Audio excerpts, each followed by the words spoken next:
In the early 20th century, mental illness was discussed behind closed doors. Locked away like criminals, those suffering from it endured barbaric conditions. But a young nurse, Agnes Mary Richards, chose to make a difference in the lives of women diagnosed with mental afflictions. Her vision not only opened up new horizons for her patients, it was a forerunner of change in the mental health care industry. She created a different kind of sanctuary with a home-like environment, decorated cottages, and beautiful gardens, providing rest, relaxation, and mental stimulation. Nestled in the secluded Crescenta Valley of North Glendale. It was called Rockhaven. There's a somebody I'm longing to see. I hope that he turns out to be someone who watch over me.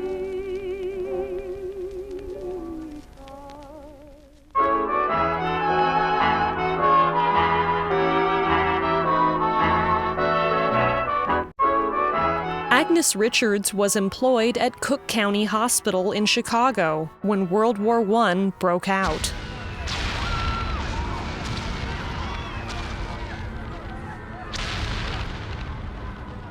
And like many brave young nurses of her generation, volunteered to serve. My grandmother told me that she worked for the American Red Cross in World War I and was in France. And the doctor from under whom she served sent all the nurses a telegram to come to California, I have a job for you. And she came and she worked at Patton State Hospital in Los Angeles County, and I think they called it the psychopathic unit. Because terminology was so bare in those days, it was really appalling. At Patton and other area hospitals, including what is now County USC, she observed firsthand the type of treatment that patients with mental illness received. She became anxious to establish her own facility and staff it with a medical team that would practice the type of treatment and care she felt was more compassionate and humane. My grandmother, as a young nurse, worked at some of the state institutions in California and was very depressed by the care that the patients got. And my grandmother felt that the patients there had no dignity. If you were committed as a mentally ill person in the state of California in those days, it was really very, very hard for people. And she thought that she could do a better job. And so she opened Rockhaven in January 1923 for 6 ladies. Ivan Cole, longtime groundskeeper, recognized that Agnes had found the perfect site for her facility. There was moments when she had the yearn to have a place of her own. And that spark triggered a lot of things in her head. Where could she find that place? Well, where better a place could she find?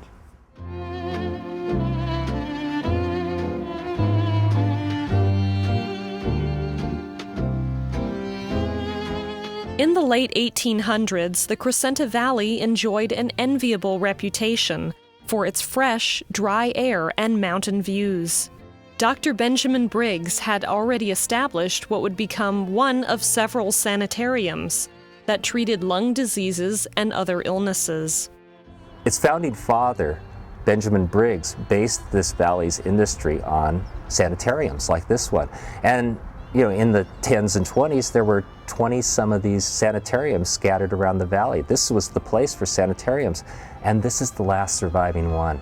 In the search for a location to start her own facility, Agnes found a house with a rock facade in this valley.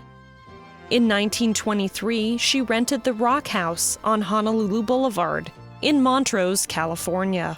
It was the inspiration for the name of her facility.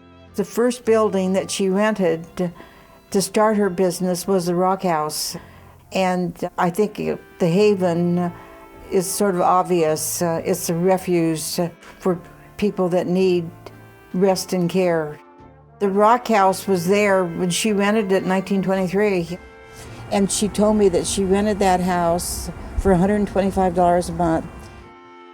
She never did buy it until she was in business for a while and would save her money. I think it was difficult for her to establish that kind of a business because I don't think the neighbors were ready for mental health issues. The public at large, I think, was totally unfamiliar with mentally ill people. And when my grandmother started out, she had to look to county patients to fill her establishment.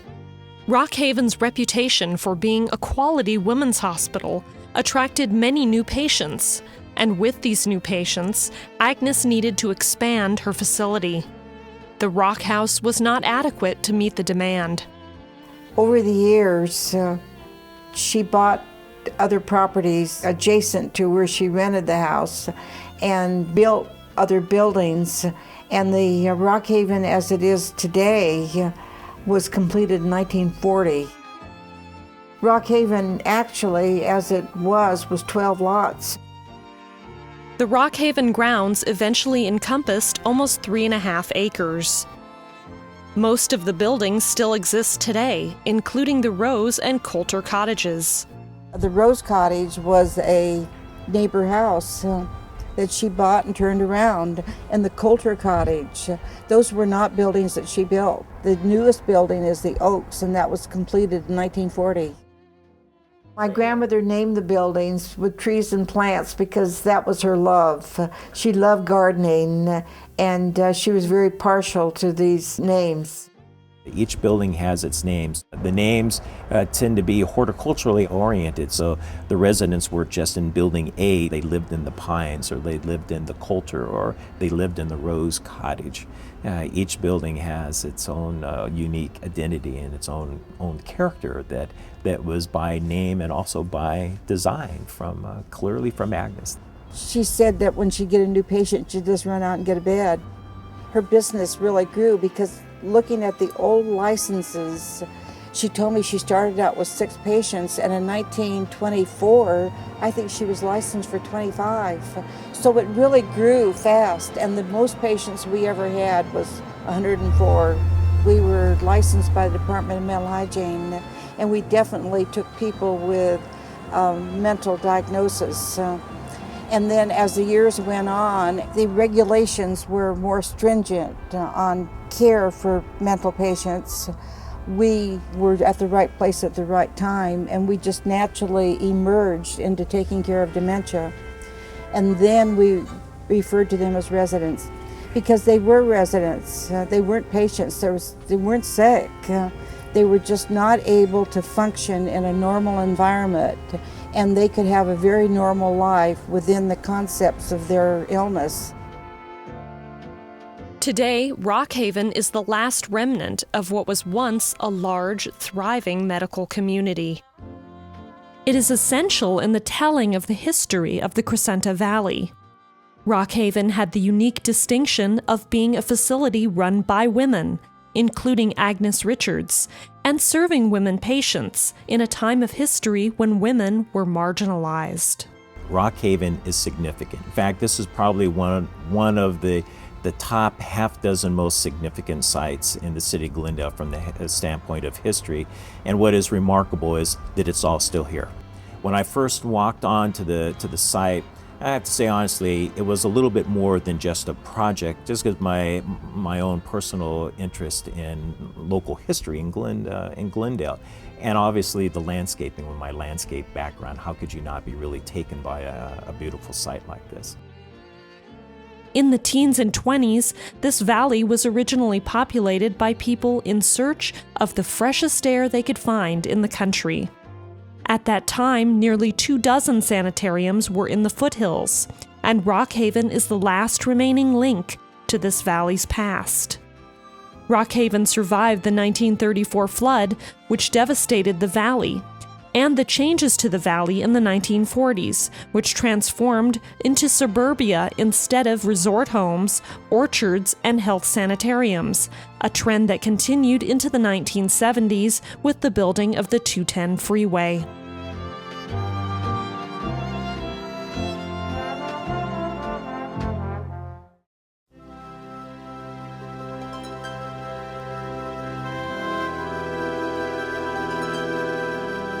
Throughout the 78 years that Rockhaven was owned and operated by Agnes Richards and her granddaughter, Pat Travis, the main priority never changed: providing a caring and compassionate home for the residents. The philosophy behind Rockhaven was to make this feel like home. That's why there's so many gardens, that's why there's so many flowers, that's why there's little areas to sit. And that's why the rooms themselves were very cheery. They had wallpaper, they had curtains, they had television sets in them, they had sitting areas, visiting rooms for the family to come in. The Rose Cottage was completely done by an interior decorator. It was all done at one time. It was beautiful because everything was coordinated and it was very eye-appealing. And it was amazing to me how people would go into that cottage and have so much self-esteem because they thought that people thought well enough of them for them to be in such a beautiful environment. And they felt really so good about themselves. I saw an improvement in the patients just for having a nicer environment. It was very home-like. There weren't any other facilities that I was ever at or visited that gave as many personal needs and care that were given at Rockhaven to the patients, the people. It was like a home, better than if they were at home. Pat and her grandmother were always helping people. No matter what it was they needed, they were always there for them and supplied people with everything they ever needed. We didn't want to be a nursing home because all the other nursing homes could take care of people that were confined to bed and wheelchairs. We wanted to be for ambulatory patients only that needed to have more activities and to keep their mental condition so that they could function in such a setting, a home-like environment with mental stimulation. Residents decorated their own rooms with family photos and personal belongings. A bright dining room with colorful wallpaper not only reflected a family atmosphere at mealtimes, it served as a community room for entertainment. In keeping with the philosophy that residents were happiest when occupied, a separate activity room provided a place for arts and crafts.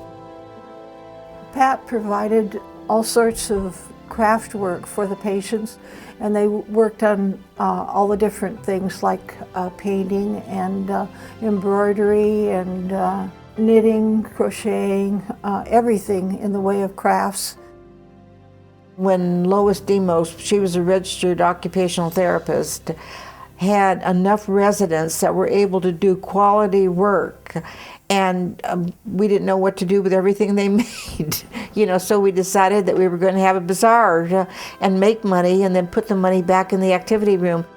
A lot of them were allowed to go out on different things, so I take them out to eat or to shop. In order to make the residents' lives as normal and happy as possible, Agnes Richards and her granddaughter, Pat Travis, celebrated all major holidays and hosted a number of other special events for the residents. The special events were always planned around our current population. So if we had a lot of patients that were able to do things, then we would be able to have activities where they would be more independent. And if they weren't able to do them, then we could rely upon wonderful volunteers. We had entertainment people come in, or people would play instruments.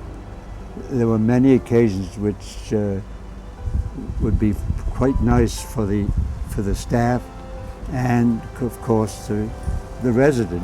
La Crescenta Presbyterian Church Clipper Club came for years and would play table games with the residents at night. And we always had a table of bridge, and it was wonderful for them. They had special occasions, parties all the time, and they were really beautiful. And all the affairs there were really, really outstanding. Other activities that were almost yearly was Halloween. We would invite school children to come in their costumes and we would enjoy them. And we always enjoyed Hawaii Admission Day by having a luau. And the ladies would all wear muumuus, and we would have paper leis that they all wore, and we had professional dancers come in, and they were wonderful. They came for years, and then afterwards we would have a little luncheon out in the patio, and that was very nice. Well, I think our Mother's Day teas every year were lovely events. Almost all of our ladies were mothers, and we also had the Easter hat parade every year, and sometimes in the early days the ladies were able to decorate their own hats. The monthly birthday parties, the birthday parties for Pat, the beautiful Mother's Day tea, all the socials that they had, and the care with which they gave each individual person were the things that were the most outstanding at Rockhaven. We'd have to start on the flower beds, like for the different Mother's Day teas, we'd have to start on that work alone, probably 2 months ahead. We always had parties, and sometimes the nursing assistants would try to get the patients up and dance with them. They'd love to do that. Once a month we would have an international dinner. Like in October we would have an Oktoberfest, and we would have German singers and dancers, and we would serve sauerbraten. And I can remember going to Berlino's in Montrose and getting a Black Forest cake. That was always my favorite part of the meal. And we had Cinco de Mayo days, and in July we always had Bastille Day. You know, tried to do something to make people think of experiences that they may have had in their life. The environment within Rockhaven so nearly resembled the outside world that sometimes even the staff had difficulty remembering this was a specialized nursing care facility, and the ladies they encountered were residents. When I applied for a job there, she took me around and she took me in the dining room, and there was a religious service. And all the ladies were in there. I did not know they were the patients. They were all so beautifully dressed, and their hair was done, and I didn't know it was patients. I thought it was visitors. But that's the way it was maintained. Everything so nice for everybody. Mrs. Richards and Pat Travis were the people that were responsible for the environment. And the workers, she took care of a lot of aides that had been patients that didn't have jobs, and she gave them jobs to help. Miss Travis and Mrs. Richards were, I'm sure, much loved by the very people she was taking care of.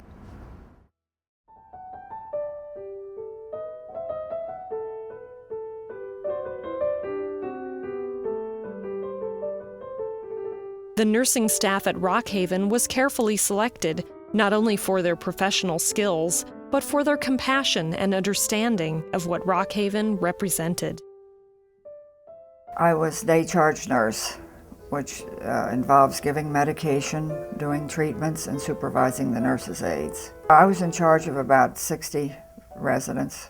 I worked for 31 years. I started at Rockhaven probably in 1958 or 1959. I was there 8 years. I trained at USC and trained 9 months for occupational therapy. And then I went to Camarillo State Hospital, which was horrible. But the shock, seeing how people were treated, was more than I had ever anticipated. I saw how beautiful Rockhaven was. So then I applied there, and then Pat hired me. Working at Rockhaven definitely made me a better person. I worked a lot of facilities, and it was so different from your regular convalescent home because of the pride everyone took in their work, and knowing that we had such a wonderful reputation. And working for someone like Pat Travis, you had better be at your best. And if you weren't, you learned how to be. We found up on the walls, and they are still there, notes from the nursing staff that will say, Please be sure to treat this individual particularly kindly. She's been very sore. Little notes like that are still on the walls from the staff that was here when the city acquired the property, that began to give you a feeling of there is something really remarkable about the site. I always wanted to go to work. It was such a pleasure to go to work. It was refreshing, relaxing, and it's like you were in a different world.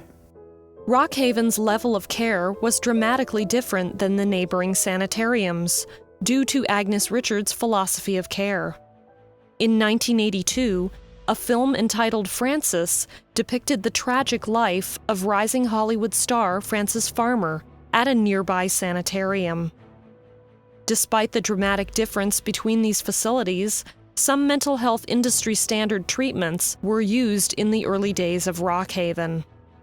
Electroshock therapy was one such treatment, at the time thought to be innovative, and as mentioned in some of the earliest brochures about Rockhaven, which were found on the site when the city acquired the property. Most of our electroshock therapy was done in the 40s and the 50s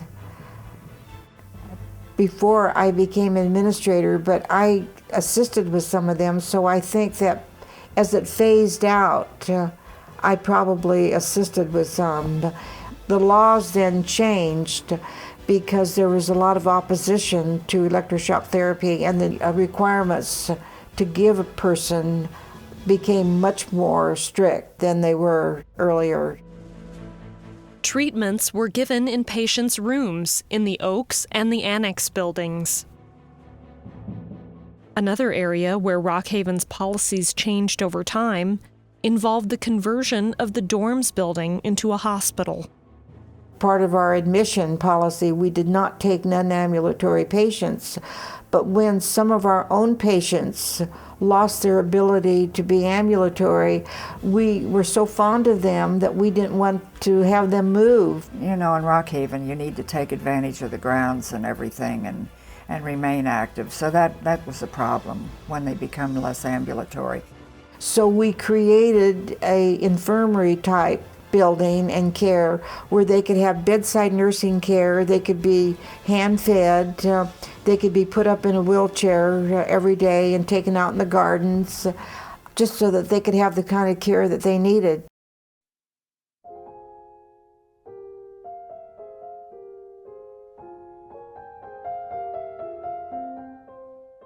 Agnes Richards wished to preserve the special environment that she had worked so hard to create since 1923. And what better administrator to follow in her footsteps than her own granddaughter, Patricia Travis. Pat's earliest memories of Rockhaven were those of a wonderful childhood, surrounded by friends. As a child, my grandmother would bring me over. My first memory was that the patients were making my doll clothes. And I remember that we had just gotten in our intercom, and she called up there and said, "Put everything away. Patsy is coming up to visit," because I used to love to come and visit the patients. When I grew up, we would have summer vacations at Newport Beach, and our roommates very often would be patients from Rockhaven. My grandmother would come down on the weekends, and she would bring different patients down. We had a nurse or two staying in the house, but then she would have a change of the guard. You know, each week she would bring different people down for a little change. And on our school holidays, we would come and stay with her, and we would be entertaining patients very often. Rockhaven was my home. As she grew older, she began to work into the role that would one day be hers. Well, I started when I was in high school.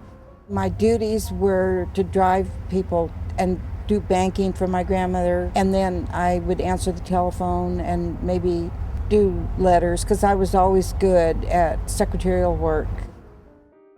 At the age of 22, Pat undertook the biggest responsibility of all as administrator of Rockhaven, where she remained until 2001, devoting 48 years of her life towards making Rockhaven a home for hundreds of ladies.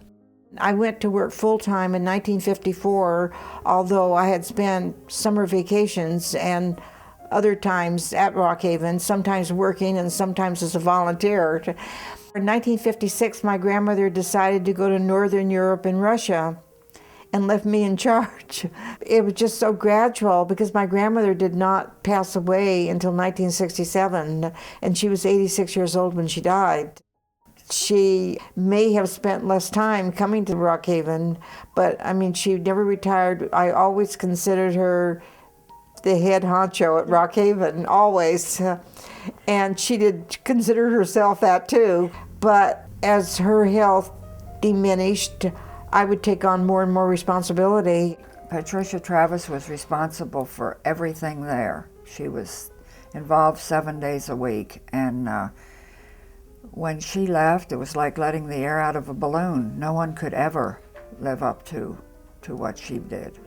I think what I enjoyed the most was probably fixing up things so that they'd be tasteful and beautiful for the patients, and planning activities more so than the paperwork involved with being an administrator. I would have been a perfect activity director because I saw how much it meant to the patients to have things look nice.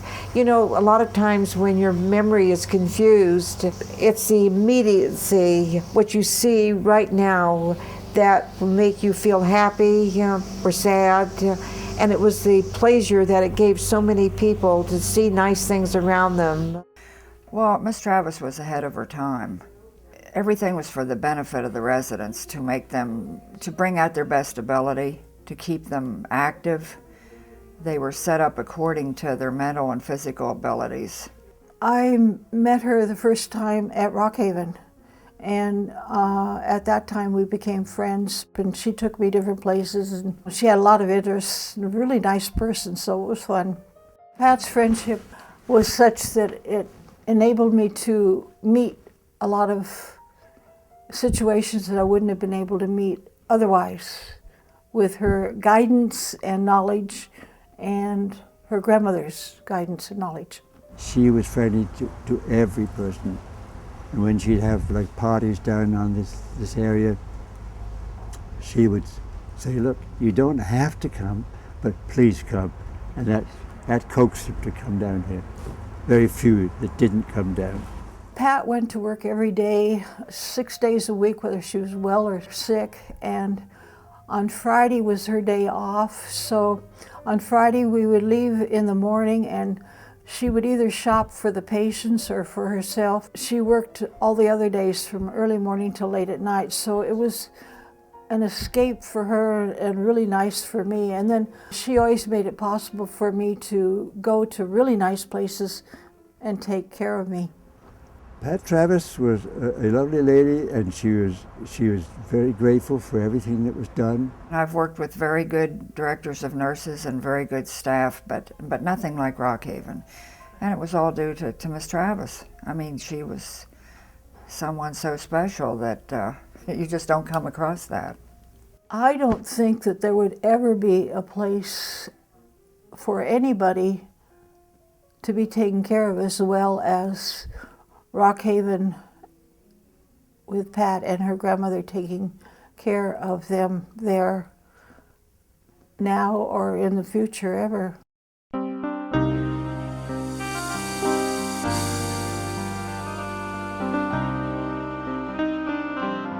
From the 24 individuals that called Rockhaven home in 1924, the facility eventually housed 104 residents.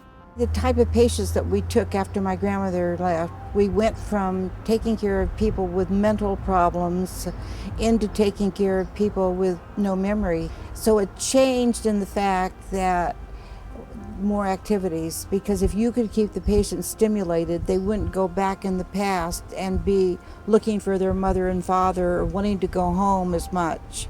They would be stimulated by doing things, and their mind would be occupied, because you have to give care for what the patients need.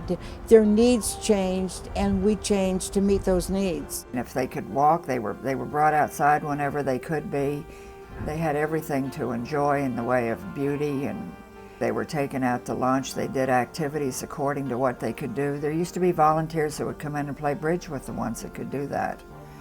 So they were expected to live up to their potential, whatever it was.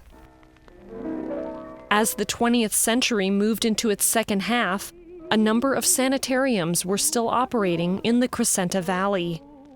The area had become popular with celebrities and movie stars who sought a quiet place to overcome addictions, or what was referred to as nervous breakdowns. And they say that the one I admire isn't even remotely concerned. Some of the names of ladies that lived here, made their home here, that you would probably recognize would be Billy Burke, who was Mrs. Flo Ziegfeld. Billy Burke was in the Pines Cottage, and Peggy Fears, who was a very well-known Ziegfeld Follies dancer and a singer in her own right, and a producer, a Hollywood producer. And Josephine Dillon, Clark Gable's first wife, and Lady Sylvia Ashley's sister. Lady Sylvia Ashley married Clark Gable and Douglas Fairbanks. And when I talked to her daughter, I said, wow, she married both Douglas. She said, yeah, Aunt Sil really hit the big time. And Gladys Ely, which is Marilyn Monroe's mother. Mrs. Ely was in the annex and was with us for over 10 years. Gladys Ely made headlines for a daring escape from Rockhaven.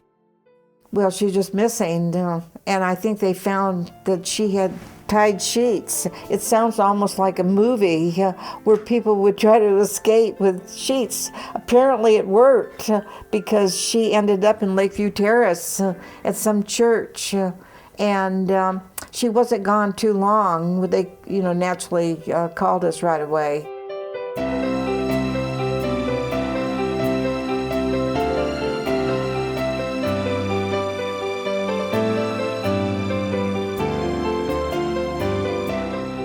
Go into one of the bedrooms, and there's a small closet, and there's a fur coat inside, Bullocks of Pasadena. It's a beautiful piece of clothing. That one's particularly striking.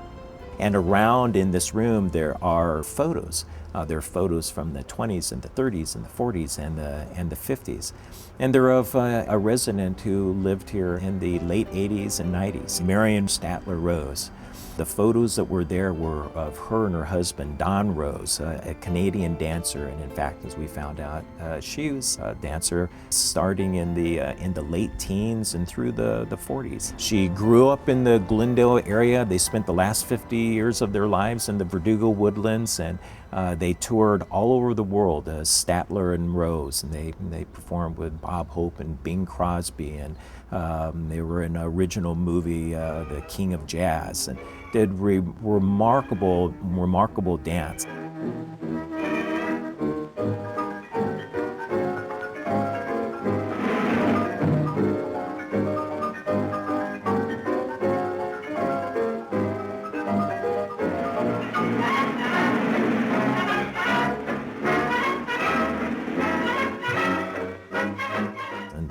The people that know them describe them as simply the most loving, wonderful couple. What remained of her life was stored away in the second story bedroom of one of the buildings on the site. And because of what was left, we've been able to learn more about the people that were here and the significance of what they contributed.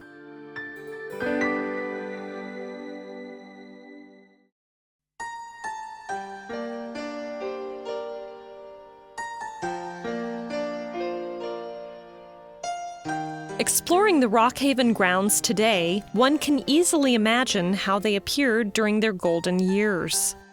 The grounds were, in fact, a large part of the therapy for the residents. The beauty of the grounds was attributed to longtime groundskeeper Ivan Cole. I was the latter of the groundsmen to have been on this location. I came and joined Rockhaven in 1963. And I retired in 1997. That was 34 years of constant maintenance of this property. I worked here because I felt this was the right place I should be.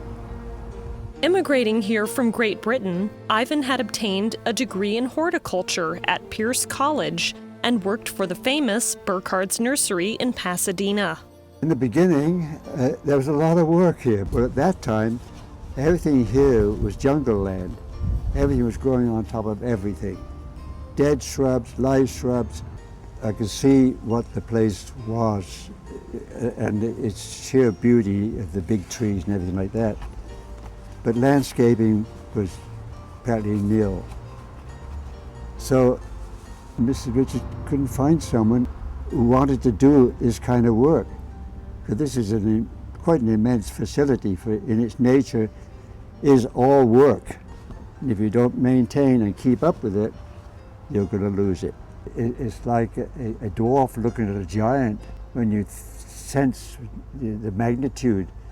And it's not that big a piece of property, but it looks big. Ivan's efforts paid off, and the Rockhaven grounds bloomed under his care. Most all of this plant life, as you see today, the big shrubs, are still the big shrubs they had. We were able in time to save them. It was so refreshing. The grounds were so beautiful. I mean, you just couldn't be in a bad mood there because it was just gorgeous. The flowers, the trees, and the old buildings. I mean, everything was just wonderful. I used to wish that I could get married again so I could have a wedding there. Every inch of this place was my favorite. There was a tree right around the end of the pavement in front of the office, and that was a tropical rain tree. And that was the most magnificent tree, and it was a flower, a beautiful yellow flower. It was like a piece of jewelry. The grounds at Rockhaven were exceptionally beautiful, lots of care. These huge oaks, 26 oaks, they're treasures, and they've lasted all these years. You know, it's a magnificent background. It's ideal for the setting. I think that the most important architectural feature of this place is the gardens themselves. And I love what the city's doing with them. They're doing a nice maintenance level on them. The next step would be restoration, and I'm going to love to see that happen.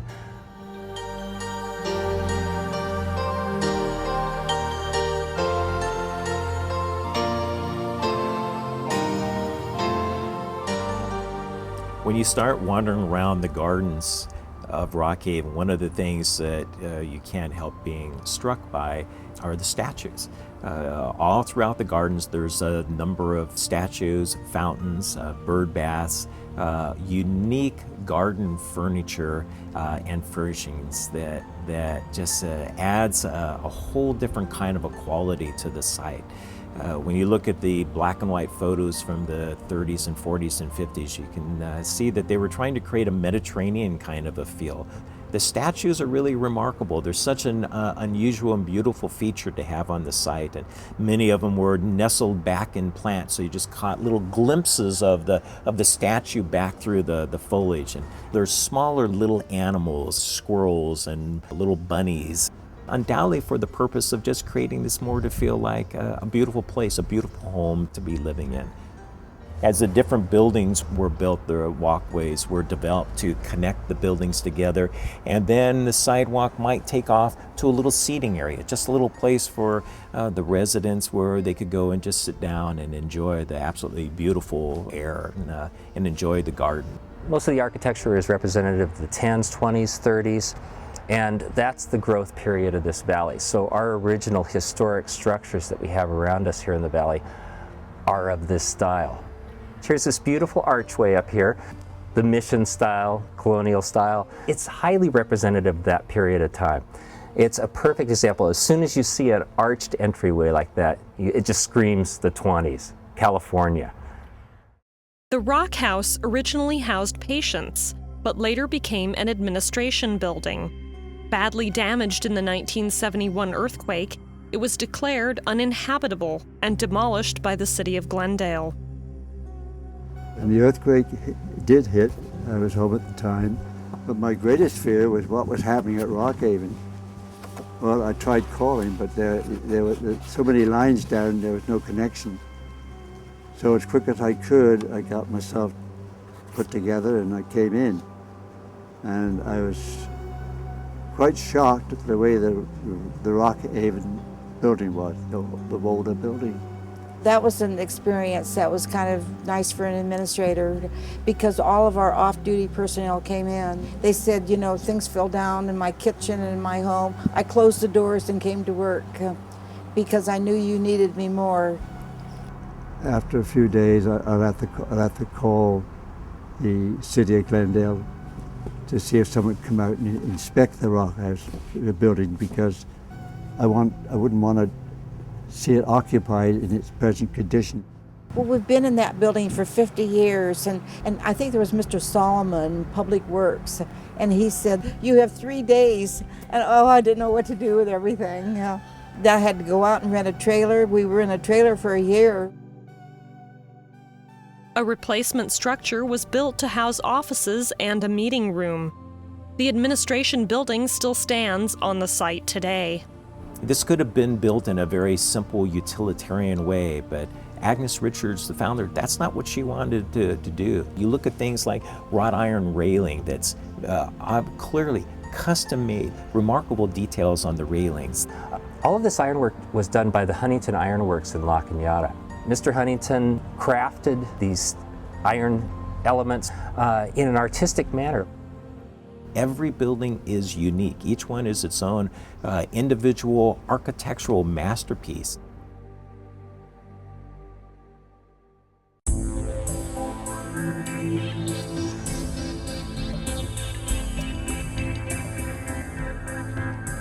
Pat Travis retired from Rockhaven in 2001 after selling the facility to the Ararat organization.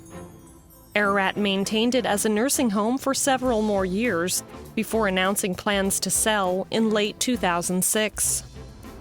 One of the council members has been aware of the Rockhaven project for a number of years, and he's really the one who initially brought the concept of acquiring Rockhaven to the city council for consideration.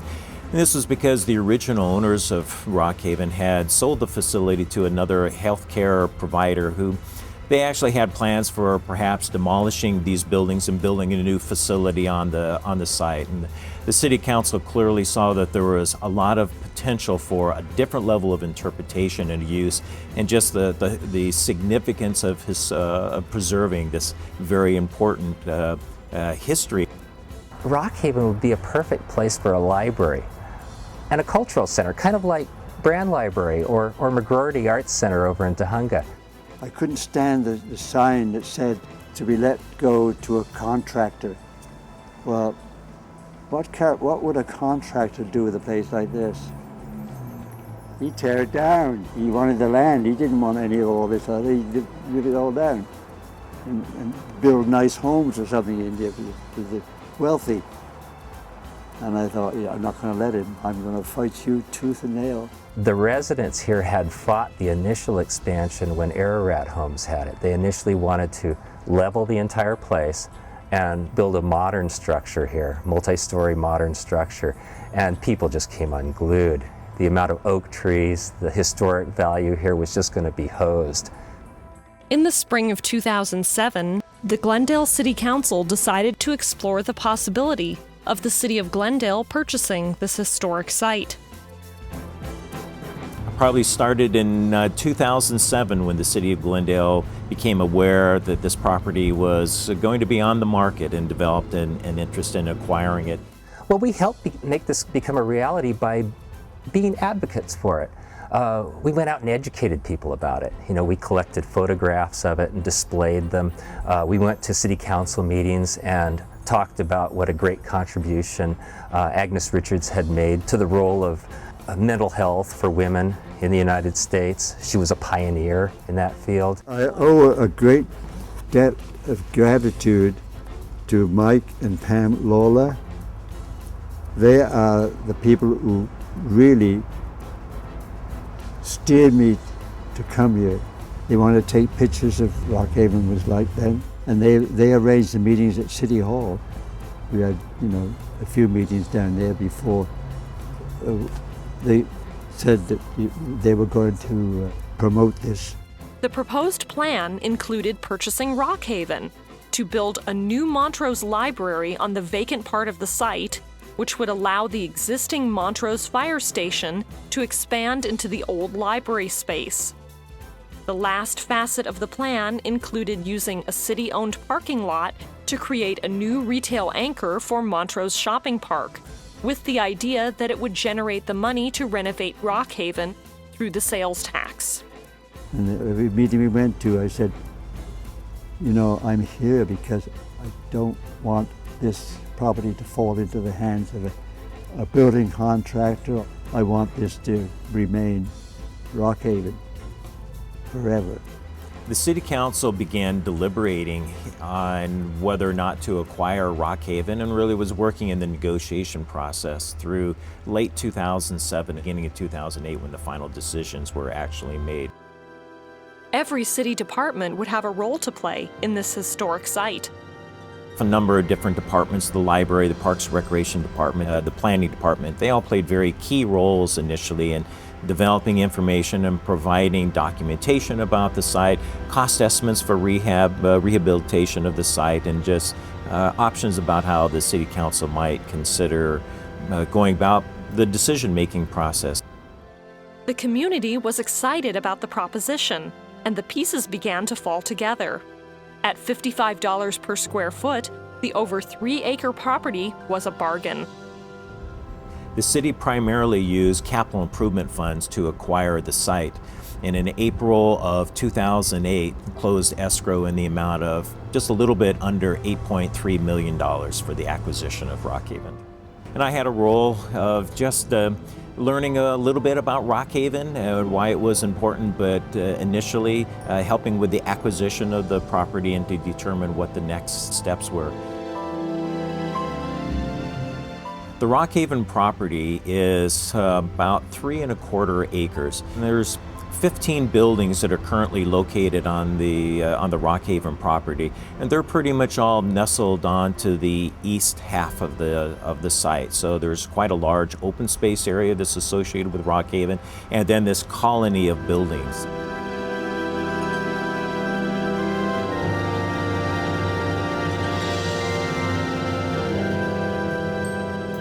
When city representatives first toured the Rockhaven site after the acquisition, their excitement grew. Although the landscaping had become overgrown and some of the bushes and trees could not be saved, it was easy to see the great potential in the site. The site was overgrown, walkways covered in debris, the trees in need of care. But there was something very special about the property, and this was not lost on those who visited the site.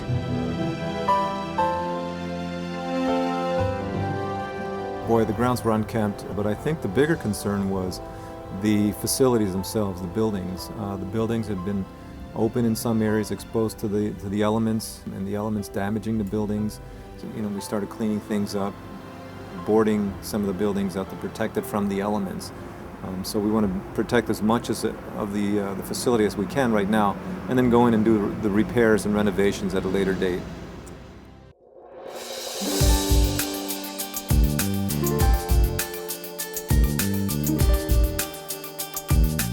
Today, the buildings are silent, but they still house the memories of what was once a bustling long-term care facility. Beds remain in many of the rooms, as if awaiting the next resident. A storage area contains the clothes, pictures, and other personal belongings of the women who spent their last days at Rockhaven. The ovens in the kitchen are cold now, but glassware and dishes still stand on the shelves. Remains of the past are visible everywhere. We were very fortunate on the very first days. Things were simply untouched inside the building. So Mother's Day cards were still set up. Little dried flowers were still in flower vases. It's as though aliens came down and abducted the residents, because it almost looks like that. It almost looks like they were just lifted out of their rooms, everything left behind. Their stuff is still in the closet. It's all there. It's like a preserved little time capsule of their lives here. The artifacts that have been left in the buildings It's almost tragic that they're still here, that they aren't with a family someplace. But in many cases, the residents who were here, when they passed on, there simply wasn't anybody to take what was left of their lives, their photos, their clothes, their pieces of furniture. Those things have been all moved into safe keeping now. They've been documented, and we'll use all of those in the future. It's important to know the history of anyone's history or the history of a place that you live in. I think it just gives you a connection to the past that is really needed for future generations. So to us it's important. We've done more restorations, not just this one. You know, we've done a historic gas station restoration, a bungalow. So we really respect history and what that brings with it. Things have changed so much now that it could no longer compete as a facility for taking care of nursing care patients. But I think it'd be just wonderful as a community center. The scope of Rockhaven's restoration is substantial. Not only do trees and landscaping need to be brought back to life or replaced, but each of the remaining structures will be assessed. The general consensus of the community, however, is that this facility is a significant part of Glendale's past, and preserving it for the future is a responsibility not to be taken lightly. The future for Rockhaven is what's being planned right now. I think the one thing that we can say with some assurance is that Rockhaven is going to be preserved, and the significance of the activities and the buildings will be preserved and interpreted. I think we are going to be able to restore the gardens, and that's going to be the first work we do, is restore some of the gardens, allow people to come and enjoy the gardens, and then we'll proceed to the buildings on site. But we want to make it look like it did back when this place first opened. And there was a lot of consideration about the potential reuse for Rockhaven, whether it would be appropriate to relocate the Montrose Library onto this site, to just leave the site as it is and use the buildings to interpret what life at Rockhaven had been, to bring in some kind of art opportunities, local artist opportunities, or historic opportunities, relocation of perhaps a historical society. A lot of different options were considered, including, of course, just the conversion of the grounds or allowing the grounds to be used as a passive park area. I would like the people of this valley to become invested in this place, to kind of feel like they own it in a sense, along with the city. Well, this is going to be a park, so we are the key agency in this. So our role is really going to be once we get the assessment we have a company or consultants doing a historic assessment on the site. Once we get that, we're going to take it out to the community, do a master plan for the site, really involve the community in terms of what they want to see happen to this site, and then proceed with that master plan and the timeline to renovate the buildings. It won't be overnight. I think it may be one building a year for a little while until the economy picks up and we see more dollars in our capital projects fund. I think if they can maintain the atmosphere and maintain what we have here, I think they couldn't lose. I can see the potential for a wonderful plans that the city has expressed that they want to make here, and I'm very excited about that because I think it's such a wonderful compliment to my grandmother and to Rockhaven that this will be a community center that everyone can enjoy. I can't wait till we open it. I think the community is really going to enjoy this site, and it's going to be a fabulous park, like a number of other parks that we have with historic components in it. They're going to love it, and I can't wait to open it up. The grounds would make a beautiful site for receptions and gatherings, much like Casa Verdugo or Brand Library. Restoring the gardens to become public space to give back to the residents of Glendale to enjoy. Preserving a time capsule of what our past was, and in doing that, a glimmer of what Glendale's future is, preserving our history and traditions. It's not over now that the city has it. It's just transitioning into a whole nother use. Rockhaven will go on and on.